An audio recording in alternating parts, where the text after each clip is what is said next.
এর উপর থেকে যেভাবে অর্ডার করা হয়েছে সুপিরিয়র অর্ডার, আপনি যদি বলেন সাবেক প্রধানমন্ত্রী শেখ হাসিনা বা সাবেক স্বরাষ্ট্রমন্ত্রী আসাদুজ্জামান খান কামাল, আইজিপি আব্দুল্লাহ মামুন, এবং তারা যেভাবে অর্ডার করেছে ওই অর্ডারের উপর বেস করে ডিএমপির হাবিবুর রহমান উনি অর্ডার করেছে। এখন ওরা যে অর্ডারটা করবে, এই সাধারণ সোলজাররা, মানে আমরা যদি বলি কনস্টেবল, এরা তো এটা শুনতে বাধ্য। এবং এটা যদি না শুনতে, এদেরকে দেখা যেত আবার শেখ হাসিনা গভর্নমেন্ট যদি টিকে যেত, আবার এদেরকে আবার বিচার করতো, এদেরকে বিচার করে আবার এদেরকে বিভাগীয় পানিশমেন্ট দিত যে তোমরা কেন আমাদের অর্ডার শোনো নাই বা আদেশ শোনো নাই। এটা কিন্তু হিসাবে রাজনৈতিক বলির পাঠা। ন্যায় বিচারের প্রত্যাশা যখন আসামি পক্ষের, তখন মৃত্যুদণ্ডের সাজাই ন্যায় বিচার বলে মনে করে রাষ্ট্রপক্ষ।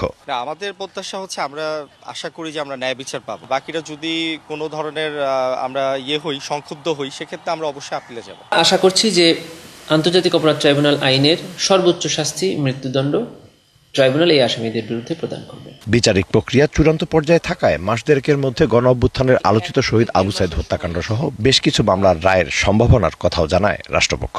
1 থেকে 1.5 মাসের মধ্যে এই 3টি মামলারও রায় হয়তোবা দেশবাসী পেতে পারে। Mizan Ahmed, DBC news, Dhaka.